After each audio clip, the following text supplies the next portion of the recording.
monks who are able to put themselves into elevated states of bliss, to billionaires who are able to build and manage great complexity and companies. What these scientists found out is that their brains are operating in a different way.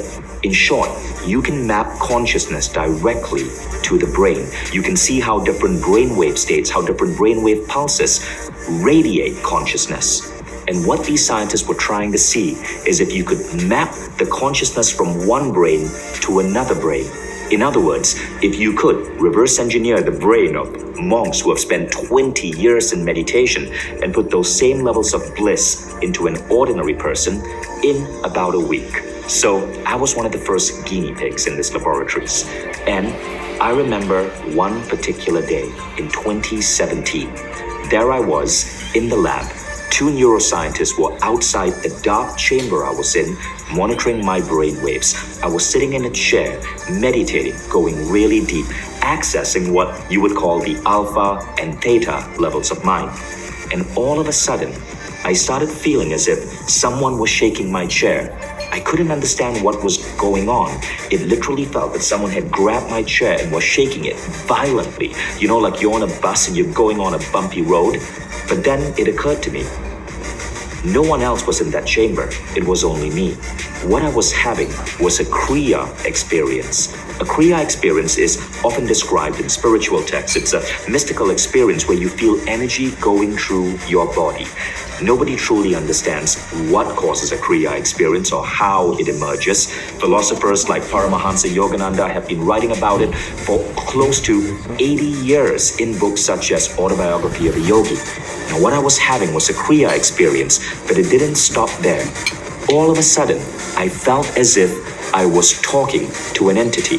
Now, I can't describe what this was, and I'm not going to try to add labels to it. But I felt as if a higher power was speaking to me, and very gently in the form of thought bubbles. In other words, not words, but thought bubbles. I saw a vision of what I was meant to do in the world.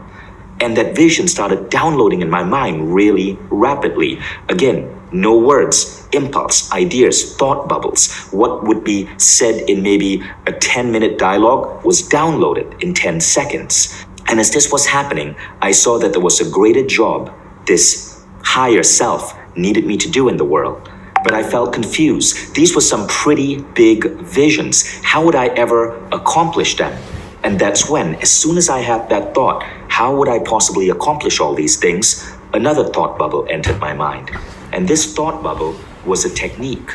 It was a technique called merging. Yeah. Now, what was unusual to me then is that this technique that entered my mind on how to shift reality was completely different from anything I had been teaching in the past. I grew up learning about creative visualization, affirmations, the law of attraction.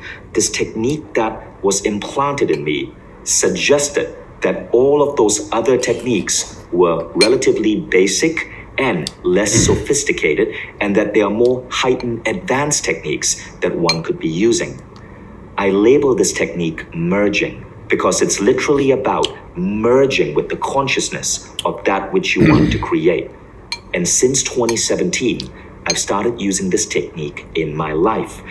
Now, one of the unique nuances of this technique is that when you start doing it, you do not have to fully consciously know everything that you want out of life. Clarity is important, yes. Visions and vision boards and goal setting is important.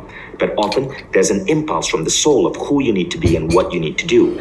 This technique called merging actually accelerates your soul, guiding you.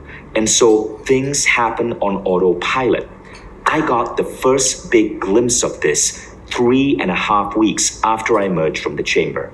I went back to my life, living my life as I normally did. Yes. I started applying this technique and I started seeing results. But that specialness, but I never really understood that things would happen.